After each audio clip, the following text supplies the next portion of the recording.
Coba deh, kalau Anda dengar istilah psikologi forensik, apa sih yang langsung kepikiran? Mungkin seorang profiler jenius yang lagi nata papan bukti, terus tiba-tiba klik, dapat pencerahan soal isi kepala seorang pembunuh? Iya kan? Gambaran ini yang kayaknya nempel banget di kepala kita berkat film dan serial TV. Sosok pahlawan yang seolah-olah bisa membaca jiwa para penjahat paling bengis buat mecahin misteri. Kenyataannya, seperti biasa jauh lebih kompleks. Dan jujur aja, menurut saya sih jauh lebih menarik daripada fiksi. Yuk kita bongkar bareng-bareng mitos ini dan kita lihat apa sih realitas dari psikologi forensik yang sebenarnya. Oke, jadi di mana tepatnya psikologi ini ketemu sama hukum? Kita mulai dari yang paling dasar dulu ya. Pada dasarnya, ya ini definisinya.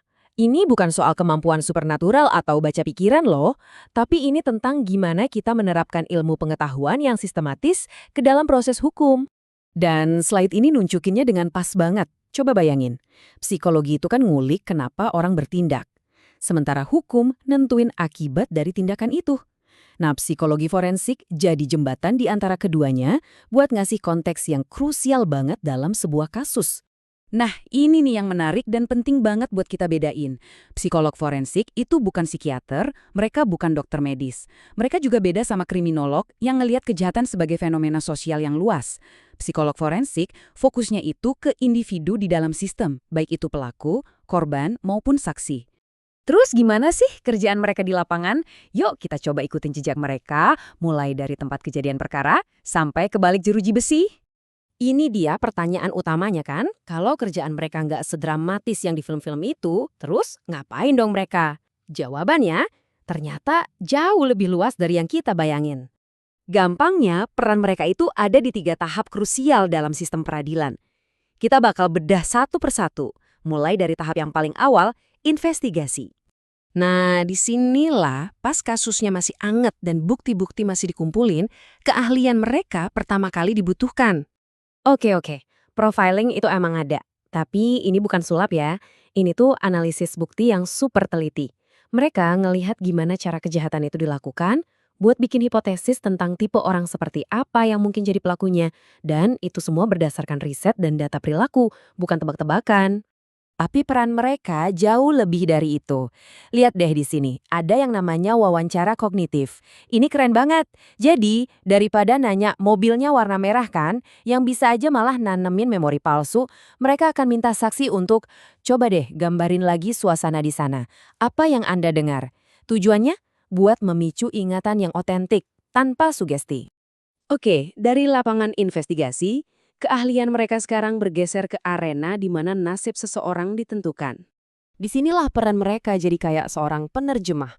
Mereka nerjemahin konsep-konsep psikologi yang rumit biar hakim dan juri bisa ngerti konteks dibalik tindakan seseorang. Ingat, mereka nggak nentuin seseorang itu bersalah atau enggak, tapi mereka mastiin keputusan yang diambil itu berdasarkan pemahaman yang utuh.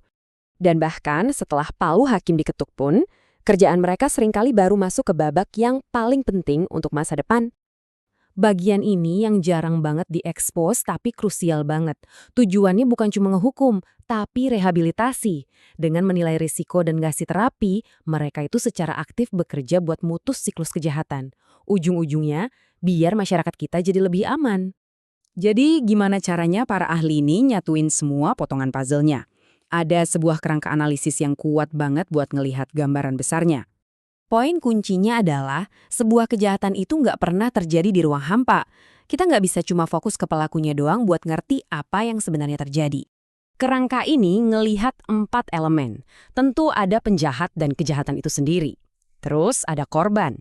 Tapi yang sering banget kita lupain itu elemen keempat, reaksi sosial. Gimana media memberitakannya atau gimana hukum menanganinya, itu bisa sama pentingnya dengan kejahatan itu sendiri dalam membentuk hasilnya. Semuanya saling nyambung. Oke, jadi setelah kita ngelihat semua ini, dari TKP sampai penjara, pertanyaannya sekarang, kenapa sih ini semua penting buat kita? Ini bukan cuma soal mecahin kasus-kasus yang rumit loh, dampaknya itu jauh lebih mendasar. Ini soal bikin sistem peradilan kita jadi lebih pintar, lebih adil, dan pada akhirnya lebih fokus ke solusi jangka panjang, bukan sekedar hukuman. Kutipan ini benar-benar ngerangkum semuanya dengan sempurna. Psikologi forensik itu ibaratnya nyuntikin sains tentang perilaku ke dalam sebuah sistem yang ya pada intinya emang berurusan sama perilaku manusia itu sendiri. Dan saya akan tutup pembahasan kita dengan pertanyaan ini. Inilah inti dari kenapa psikologi forensik itu bukan cuma subjek yang menarik, tapi juga pilar penting dalam pencarian kita akan keadilan yang sejati. Terima kasih sudah menyimak.